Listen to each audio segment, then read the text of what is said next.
Esta es la placa vitrocerámica Fagor modelo 2IFT22R. Esta placa en su interior lleva dos módulos independientes, con su control, alimentación y todo. La parte derecha, que son resistencias, y la parte izquierda, que son las placas de inducción. Estos son los controles de las placas de inducción y estos son los de las placas resistivas. Estas dos placas son las que fallan y ahora mismo las tengo desmontadas. También la botonera y el circuito de control. Estas placas, sin embargo, si le tocamos enciende. Está al máximo, ahora veremos que se pone al rojo. Es la placa resistiva. Aquí está. Se enciende el aviso de que la placa está caliente. La apago y voy a encender la otra para probar. La pongo también al 9. Y como se puede ver también funciona. Así la cocina se puede utilizar mientras reparo la parte de inducción. Toda esta zona, la zona izquierda, está vacía y ahora la vamos a ver. Esta es toda la zona de inducción, el control táctil, la controladora, las dos placas y la fuente. Este es el módulo táctil, ya le he hecho alguna modificación. Este conector, por ejemplo, llevaba un conector aquí soldado que no se podía separar, bastante rígido, los cables se partieron, entonces lo he prolongado y le he puesto este conector para poder separar el teclado de la controladora. A esta placa ya le he hecho bastantes pruebas para comprobar que estaba bien, porque a pesar de que la avería era intermitente, le llegaba alimentación y no se encendía. Luego lo vemos.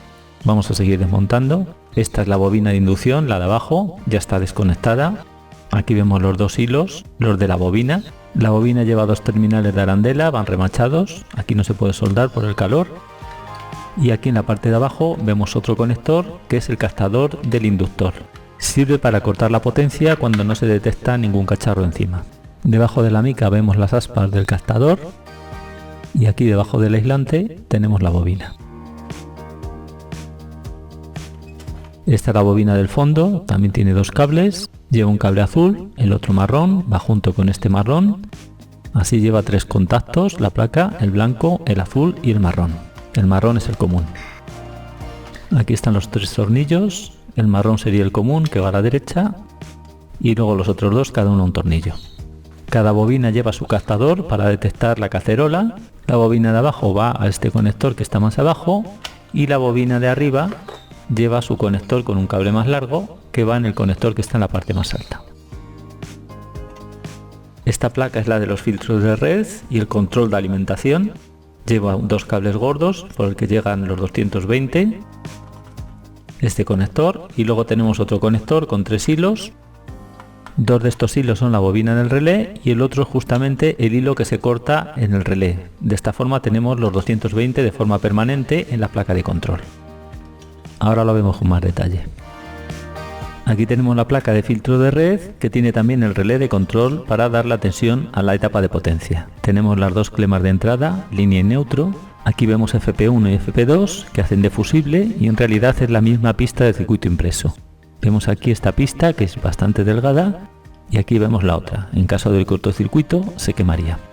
A continuación vemos el primer condensador de filtro, la bobina de choque, el toroidal, que vemos que va de aquí a aquí. Los condensadores hacia ambos sitios, un varistor a la salida, la toma de alimentación del ventilador. Aquí lo vemos, el conector, este va al ventilador, un varistor a la salida y por último un choque de ferrita. Si seguimos la línea de fase iría a través de los choques hasta el hilo rojo, el que va a la alimentación. O sea que este cable tendríamos la fase directamente en la placa de control. El neutro lo cortan las cuchillas del relé, vamos a seguirlo desde la entrada. Está la línea de neutro, aquí va el choque de ferrita. Si seguimos a través de esta pista fina sale por un hilo finito. Y tenemos el cable de neutro al otro lado, en el conector pequeño, en este conector, y a través de este hilo fino conseguimos tener los 220 en la placa de control. La fase la tenemos por el gordo y por el fino tenemos el neutro. Los otros dos hilos finos son los que van a la bobina del relé y son los que cerrarán el contacto para dar la tensión a la etapa de potencia. Tendremos el neutro en el cable gordo azul. Esta es la placa de control de la inducción. Lleva los transistores de potencia, la fuente de alimentación. Y estas son las tres salidas de las bobinas, el común y las otras dos. Aquí vemos los relés y por la parte de abajo vemos que estos terminales van soldados. Estas soldaduras habitualmente se agrietan. Debido a la temperatura, estas soldaduras suelen fallar bastante. Como mantenimiento, siempre que desmontéis una placa de inducción, resoldar estos terminales. Yo ya lo he hecho. Este vídeo está patrocinado por PCBWay. PCBWay es un fabricante de circuitos impresos para electrónica especializado en la fabricación de prototipos de calidad profesional a un precio muy reducido. Por ejemplo, ahora puedes encargar 10 circuitos impresos de 10 x 10 centímetros a doble cara y con serigrafía por tan solo $5. Este es el conector que le he puesto, lleva 6 hilos. A través de estos 6 hilos lleva el hilo de negativo, un hilo del bus de datos, el hilo de control de la fuente, otro hilo del bus, uno de más 12 y uno de 5. El tercer hilo es el control de alimentación, va a través de este puente que le he partido, este otro, y va al circuito integrado, al microprocesador, pin 64. Cuando da un nivel alto este pin, se alimenta la placa de control del teclado. Y la avería que tiene es que este pin deja de dar tensión de vez en cuando y se corta la inducción. Para comprobar que el problema no es en el teclado, porque lleva su microprocesador, he cortado esta pista y le doy una alimentación directa. Conecto el teclado y lo vemos. El pin 1 es el negativo, va directo al condensador tántalo, y el positivo va a través de este transistor, que es el que hace de interruptor. Aquí se ve el puente que he hecho, pero para explicarlo un poco mejor he hecho un esquema. Vamos a ver. Cuando da un nivel alto el microprocesador, polariza el transistor NPN, a su vez el transistor PNP. Este es el hilo de 5 voltios, conducen los dos transistores y pasa la tensión directamente al condensador y así alimentamos el teclado táctil. Para comprobar el teclado lo que he hecho es quitarle la tensión de control y he puesto un puente desde el más 5 voltios a lo que sería la entrada de control. Vamos a verlo ahora en la placa. Aquí está el puente del pin 3, que es el de control, hasta el 5, que es el de más 5. Da la alimentación al transistor directamente y así tenemos los 5 voltios en el condensador tántalo. Voy a comprobar ahora que funcione la fuente de alimentación de la placa de control y el teclado. Los dos conectores del filtro están puestos para que llegue alimentación a la fuente y aquí podremos ver las tensiones de 5 y 12 voltios y también tiene una tensión de test. La tensión de 5 voltios es la que alimenta el teclado y así lo podremos probar. Voy a poner el polímetro. Conecto la alimentación.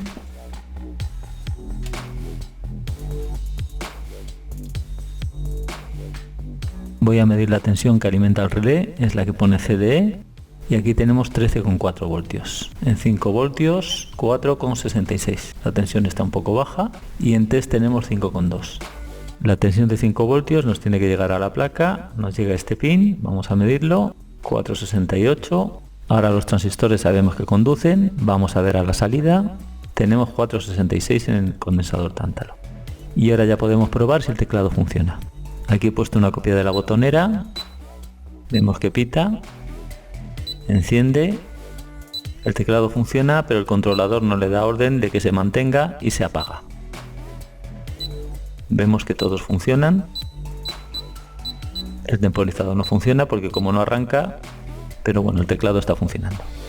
Voy a ver qué tensión da la pata de control de alimentación y el microcontrolador está dando 3,62 voltios. La tensión es mucho más baja de 5 voltios, seguro que hay un problema de rizado. Hay que revisar los condensadores.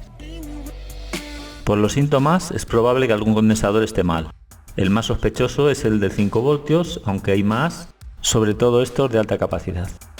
Hay que tener en cuenta que esta placa tiene ya 19 años y es normal que algún condensador esté seco. Voy a comprobarlo con el medidor de componentes. Voy a medir lo primero la SR sin desoldar el condensador de la placa para hacerme una idea de cómo está. He puesto unas puntas entre los pines 1 y 3 y ahora tengo que seleccionar el menú.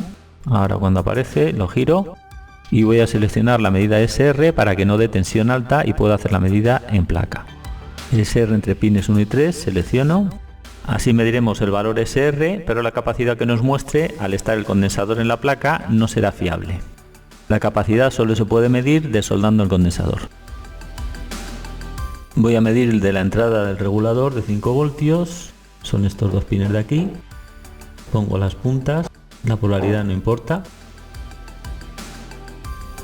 Muestra una SR de 1,1 ohmio, pero la capacidad es excesivamente alta y no es fiable. Lo mejor es desoldar el condensador y comprobarlo.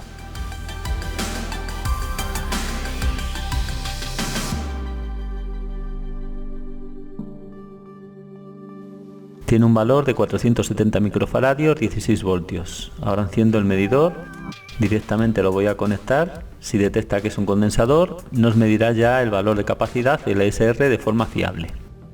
Ya lo detecta y ya vemos 240 microfaradios con una ESR de 7,6 ohmios. Este condensador está mal. Voy a comparar la medida con uno nuevo de 470 microfaradios a 25 voltios.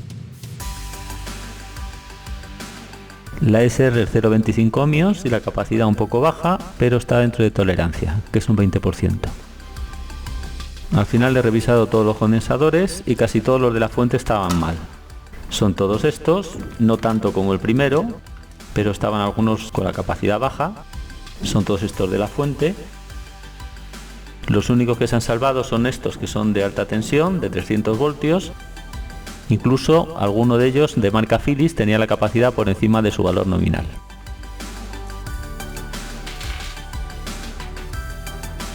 Para probarlo ya he soldado el puente, el control de alimentación del teclado, y también he quitado el puente de tensión para que funcione normalmente. Ahora pongo los conectores del filtro de red y a ver si funciona. El de 3 hilos que lleva el neutro directo y los 2 hilos de la bobina del relé, y el de potencia que lleva el hilo de fase directa y el contacto de neutro cuando se cierra el relé. Ahora conecto el teclado, lo aseguro porque entra un poco fuerte, y lo voy a probar sin la carga, sin las bobinas. Voy a poner aquí la chuleta de cómo van los botones, conecto la placa a la red. En el display del temporizador aparecen unos códigos F2, F4, supongo que serán alarmas, no tengo la lista, será porque no están las bobinas. Preparo el polímetro, pero voy a probar primero el teclado, a ver si funciona. Parece que sí, aunque se apaga, supongo que será por las alarmas. Voy a ver qué tensiones tiene. Lo de 5 voltios ahora ya tiene 5,02, ya está bien. Voy a medir a la salida del transistor lo que alimenta la placa de control. 4 y pico, 4,98, casi 5, también está bien. Voy a medir la tensión que está entregando el microcontrolador. 4,55, eso ya está mucho mejor que antes. Voy a conectar las bobinas y a probar. No hay que confundir los hilos de la conexión de las bobinas. Los dos hilos marrones son comunes, van al punto común. El blanco es el que pone la flecha hacia abajo, es la bobina de la parte de abajo, y el azul tiene una flecha hacia arriba, que es la bobina que va en la parte de arriba. El cable del captador de la bobina de arriba, ahí veis su flecha, y el captador de la bobina de abajo, este es un poco más corto, pero va en el conector de abajo, que también tiene la flecha hacia abajo. Voy a poner unos aislantes de madera para que no toque la placa en el disipador. Esto lleva tensión. No hay que olvidar conectar el cable del captador. Hay que tener cuidado de que no toque la placa con el disipador, porque hay tensión y podría hacer un cortocircuito. Conecto a la red. No enciende nada. Voy a probar el teclado. Bueno, parece que todas las teclas funcionan. Por lo menos ya no muestra los códigos de alarma. Voy a probar ya la carga. Voy a encender la placa de abajo, la potencia 7, el relé se ha encendido. Parpadea porque no está detectando nada. Voy a ver si regula la potencia, sube, también puedo bajar. Voy a poner en una tapa. Ahí están 3 y ya se ha quedado fijo. Ya está funcionando. Ahora quito la tapa y el número vuelve a parpadear. Esta placa funciona. Esta prueba hay que hacer la baja potencia porque la tapa puede quemar. Pruebo la otra placa. Está en 7, parpadea, lo bajo. Voy a probar en 2. Pongo la tapa y deja de parpadear. También funciona. Si la quito, vuelve a parpadear. El temporizador también funciona. Pues solo queda montarla. Antes de montar todo tengo que conectar el cable de datos que hay entre la controladora de la placa de resistiva, que está aquí debajo. Aquí lo vemos, este cable. Este cable lo tuve que desoldar. Supongo que por aquí van las comunicaciones hasta la placa de control de la inducción para controlar el ventilador cuando encendemos las placas de resistencia. El cable hay que soldarlo aquí.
Ya está montada la vitrocerámica en la encimera y por último voy a probar con un cacharro de agua y lo voy a poner a hervir.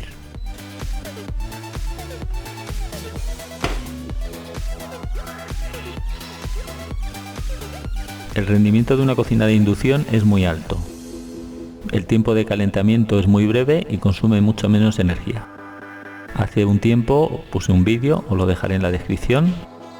Y ahora, para que vaya más rápido, lo voy a poner al máximo y veréis que rápido calienta.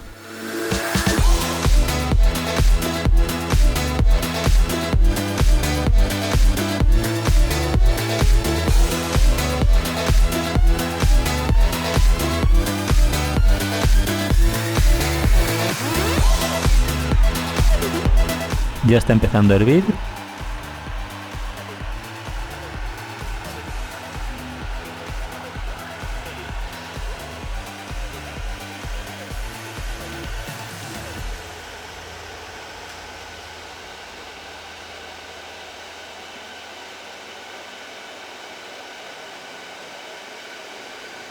Apenas ha pasado un minuto y ya está el agua hirviendo.